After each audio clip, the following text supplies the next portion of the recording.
विद्यार्थी मित्र हो, आज आपण BA तृतीय वर्षातील ऐच्छिक मराठीचा भाषा विज्ञान हा अभ्यासक्रम बघणार आहोत। मित्र हो, आपल्याला माहित आहे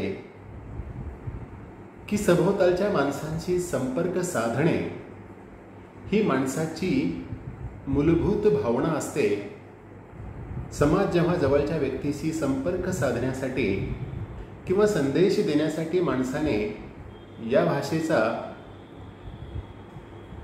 अतिशय चांगल्या पद्धतीने उपयोग केलेला आहे, किंबहुना वेगवेगळ्या पातळीवरचा संदेश हेच या भाषेच्या निर्मितीमागचे एकमेव कारण आहे असं आपल्याला म्हणता येईल।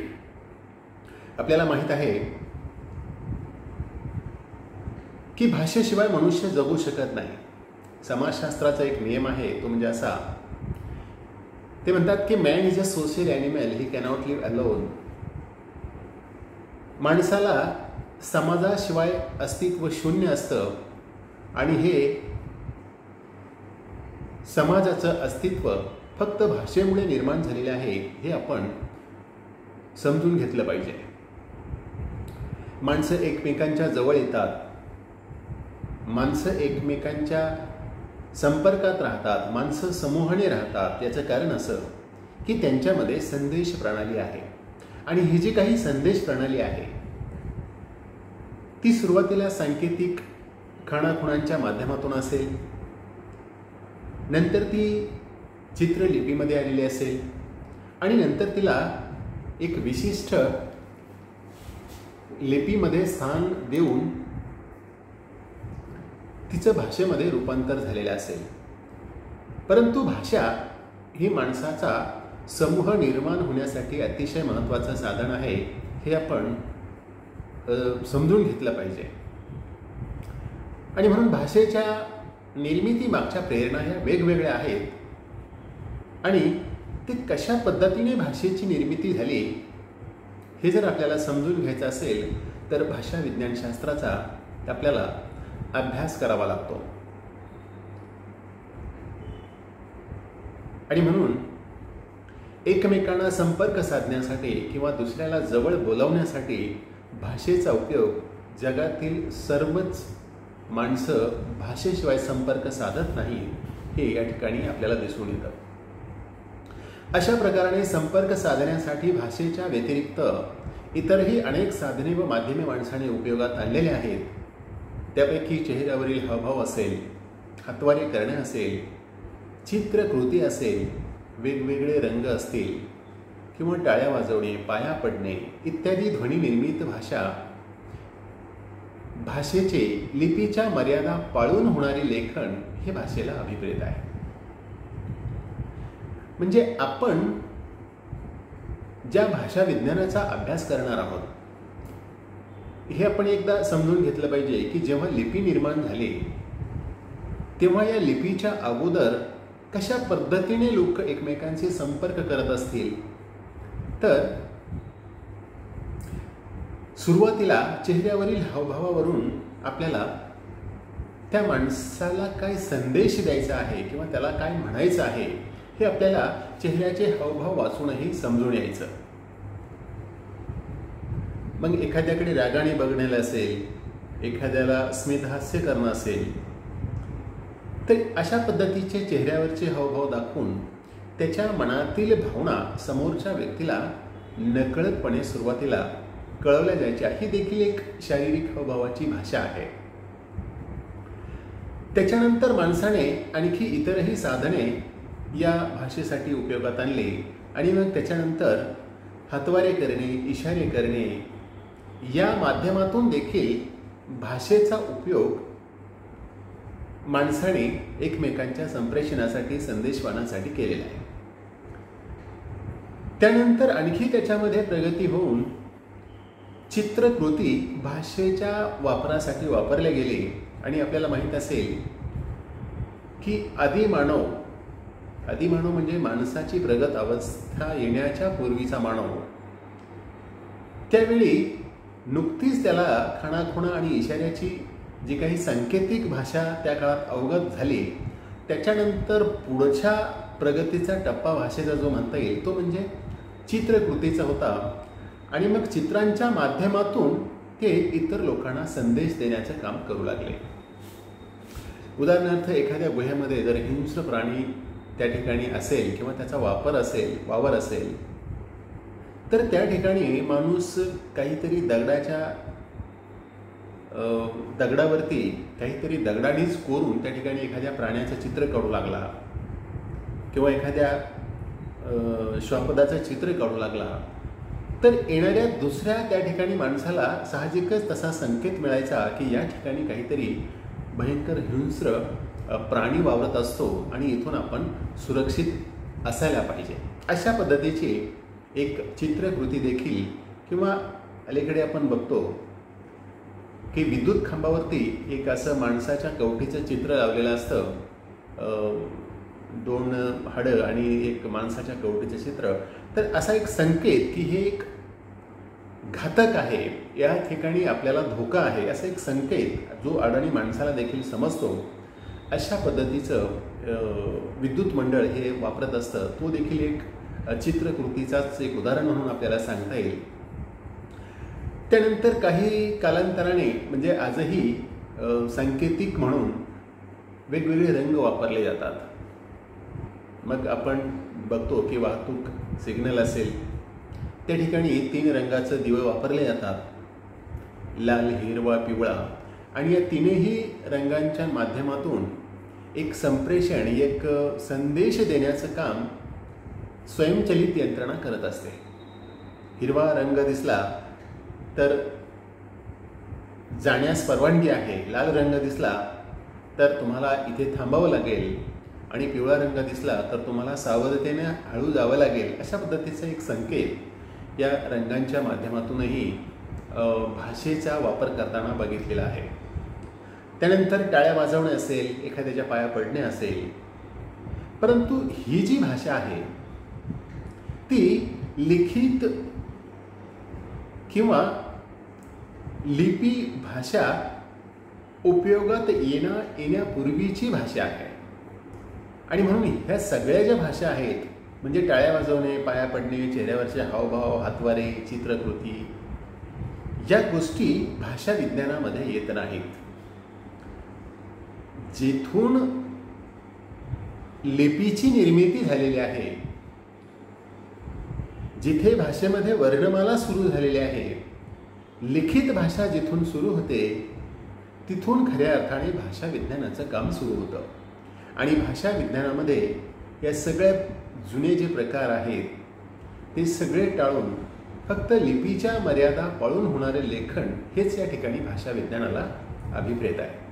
आणि म्हणून या ठिकाणी फक्त भाषा विज्ञानामध्ये आपण या लिपी असणाऱ्या भाषेचाच विचार करणार आहोत. थोडक्यात असंही म्हणता येईल की रंग, रेषा, कपडा, फलक, यंत्रनिर्मित ध्वनी अशा अनेक मार्गाने आपण आपल्या भावभावना, विचारही दुसऱ्यापर्यंत पोहोचवत असतो. म्हणजेच संपर्क व्यवहारासाठी माणसाने निवडलेले माध्यम कोणतेही असले तरी त्या माध्यमांचा उपयोग विशिष्ट पद्धतीने होत असतो. संदेश देणारा संदेश, जो संदेश घ्यायचा तो संदेश, आणि संदेश ग्रहण करणारा संदेश ग्राहक, अशा 3 पद्धतीने हे संप्रेषण होत असतं.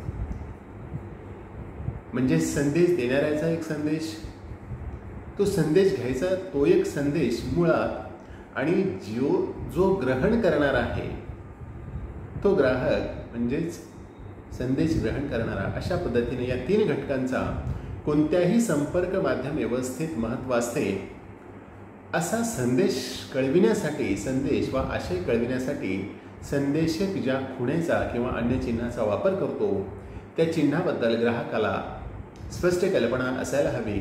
संदेशक व ग्राहक या दोघांमध्ये एक वाक्यता हवी व त्या चिन्हाला व संबोधनाला समाजाची मान्यता हवी. अशा प्रकारे संपर्क साधण्यासाठी भाषेची निर्मिती झालेली आहे. आजपर्यंत मानवाने विविध प्रकारचे प्रयोग करून पाहिले. बदलत्या गरजा, आवडत्या आवश्यकता यासाठी हे माध्यम अगदी प्रभावी आहे. असं या ठिकाणी आपल्याला म्हणावं लागतं.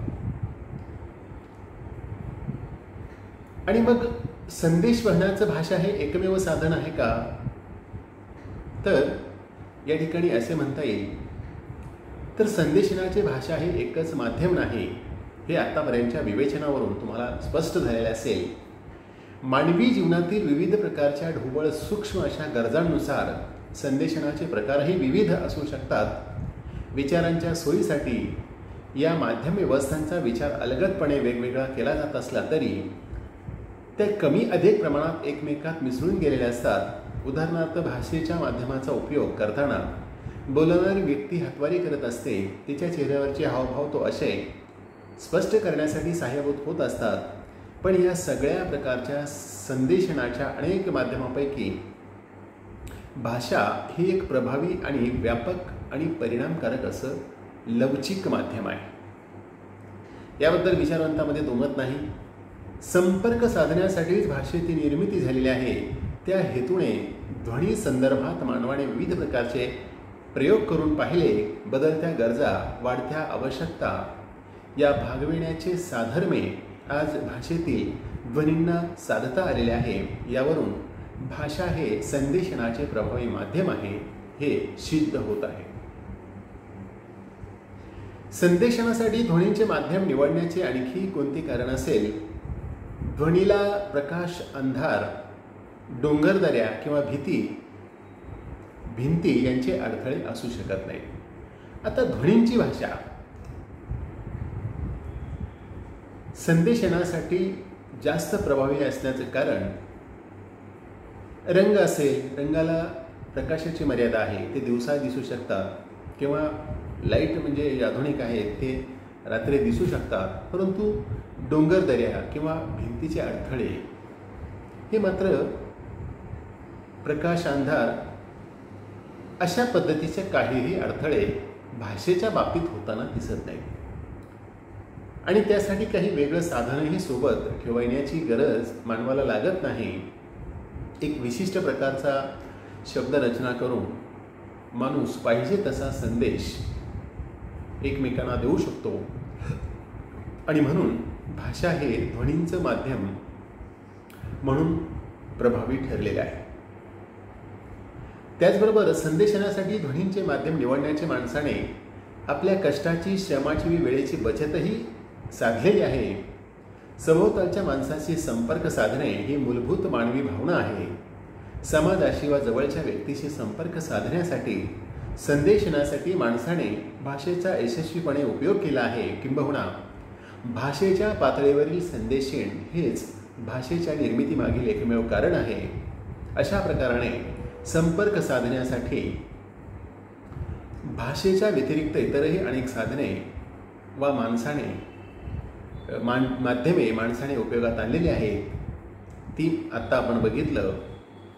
थोडक्यात आकृती, आकार, रंग, रेषा, कपडा, फलक, यंत्रनिर्मित ध्वनी अशा अनेक मार्गाने आपण आपल्या भावना, विचार दुसऱ्यापर्यंत पोहोचवत असतो.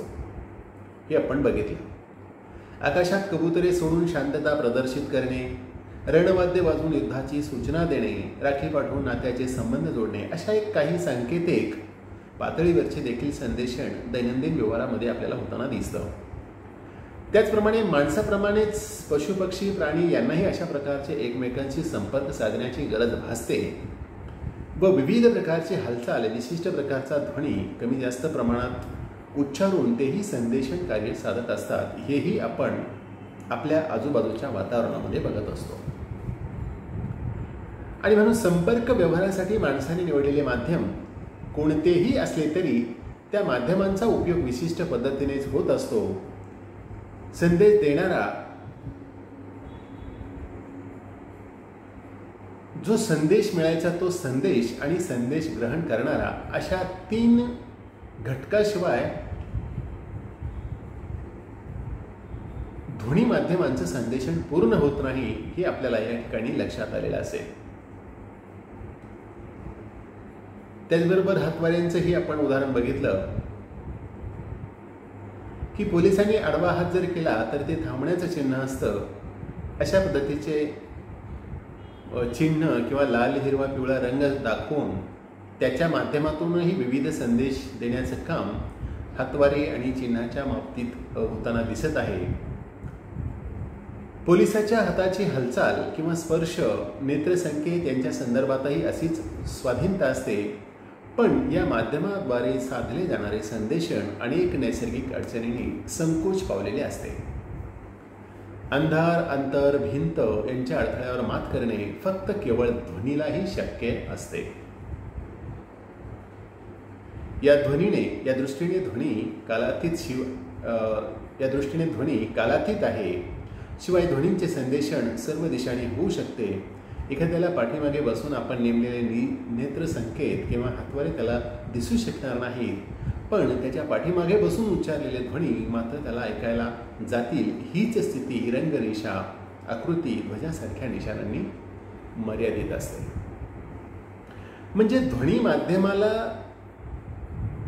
जेवढी सहजता आणि जेवढ्या व्यापक प्रमाणात उपलब्धी माणसाला करता आलेली आहे, तेवढी व्यापक उपयोग इतर साधनांचा होताना दिसत नाही किंवा त्याला अनेक मागे सांगितल्याप्रमाणे अडथळे आहेत. आता ध्वनींचं आणखी एक वेगळं वैशिष्ट्य म्हणजे ध्वनी हे माध्यम भाषेच्या उपयोगासाठी जास्त महत्त्वाचं का आहे, तर त्याचीही काही वैशिष्ट्ये आपण या ठिकाणी बघितले पाहिजेत. आणि ती वैशिष्ट्ये अशी आहेत की मागे सांगितले तसं याला भिंतीचा अडथळा मध्ये आणता येत नाही, अंतराची काही विशिष्ट अट नाही, प्रकाशाचीही काही विशिष्ट अट नाही किंवा डोंगरदऱ्या अशा कोणताच फरक या ध्वनीला राहत नाही. म्हणून ध्वनीचे उच्चारण जलद गतीने करता येते, तितक्या जलद गतीने हाताच्या हालचाली करता येत नाही. हा एक पहिला फरक. आपण जरी म्हणत असलो की हातवारे करून देखील आपल्याला भाषेतून आपला संदेश पोहोचवता येतो, परंतु ज्या जलद गतीने आपण ध्वनीचे उच्चारण करून भाषेची निर्मिती करत असतो, तेवढ्या जलद गतीने हातातील चिन्हे दाखवून किंवा हाताचे इशारे करून पाहिजे तेवढ्या तीव्रतेने आणि व्यापक प्रमाणात तसे संदेश आपल्याला ध्वनी व्यतिरिक्त इतर माध्यमातून पाठवता येत नाहीत. रंग असेल, वस्तू असेल वा आकृती असेल यांच्या हालचाली करणे तर आणखीनच या ध्वनीच्या पेक्षा जास्त कठीण असते. दुसरी गोष्ट अशी की ध्वनी उपलब्ध होण्याचा प्रश्नच उद्भवत नाही. आता बाकीच्या गोष्टी सांगितल्या की रंग, वस्तू, आकृत्या, चिन्ह जे काही असेल ते उपलब्ध करावे लागतात. त्यासाठी विशिष्ट साधनं तुमच्याकडे असणं आवश्यक आहे. परंतु भाषेच्या निर्मितीला ध्वनी माध्यमाला तेही काही अडचण असत नाही, कारण ध्वनी उपलब्ध होण्याचा प्रश्नच उद्भवत होत नाही. रंग, वस्तू, वस्त्र किंवा चित्र इत्यादी संदेश माध्यमांची उपलब्धी नेहमीच असते असे नाही, पण ती योग्य वेळी न मिळाल्यास संदेश कार्य अडवून राहतं. आता हे उपलब्ध होईल, पण याला मर्यादा आहे. म्हणजे भाषेची निर्मिती जेवढ्या सहजतेने आणि जेवढ्या व्यापक प्रमाणात आपण सहजपणे करू शकतो, तेवढी या गोष्टी आपल्याला सहजपणे हाताळता येण्यासारख्या नसतात. आणि म्हणूनच ध्वनी माध्यम हे भाषेसाठी जास्त प्रभावी आहे. तिसरी गोष्ट अशी की ध्वनी योजनेसाठी कमी श्रम करावे लागतात. ध्वनी योजनेसाठी कमी श्रम घ्यावे लागतात. ध्वनी योजनेतील शारीरिक श्रमही तुलनेने मर्यादित असतात. रंग, वस्तू इत्यादींच्या उपयोगात अधिक श्रम घ्यावे लागतात. ध्वनिक व ध्वन्येतर संदेशनामध्ये ध्वनिक व ध्वन्येतर संदेशनामुळे येणारी भिन्नता लक्षात घेतली तर याच्या आधारे भाषिक व भाषेतर संदेशनातील साम्यभेद स्पष्ट होतात. तसेच ध्वनी हे माध्यम कसे प्रभावी व सुलभ आहे हेही स्पष्ट होते. आता ध्वनिरूप असलेले भाषिक संदेशन व भाषेतर संदेशन म्हणजे काय, हा देखील आपण फरक समजून घेतला पाहिजे. तर त्यासाठी आपल्याला भाषिक संदेशन आणि भाषेतर संदेशन यांच्यातील साम्यभेद आपण समजून घेऊया. भाषेच्या द्वारा साधले जाणारे संदेशन व भाषेतर संदेशन यांची तुलना करताना प्रथमतः मनुष्यनिर्मित भाषेतर संदेशन आणि मानवेतर प्राणी पशुपक्षी इत्यादी ध्वनिक संदेशन भाषेतर संदेशाच्या या दोन विभागाचा विचार करावा लागतो. ढगांचा गडगडाट, पावसाची रिपरिप, वाऱ्यांचे घोंगावणे, घोड्यांच्या टापांचा आवाज ही इतर भाषेतर ध्वनींची निर्मिती आहे. परंतु यामधून भाषा निर्मिती होतेच असं नाही आणि म्हणून मानवनिर्मित भाषेतर संदेशन आणि मानवेतर पशुप्राण्यांचे ध्वनिक संदेशन याच्यामध्ये हा फरक आपल्या लक्षात येतो. बाकीचं आपण पुढच्या तासाला बघूया. धन्यवाद.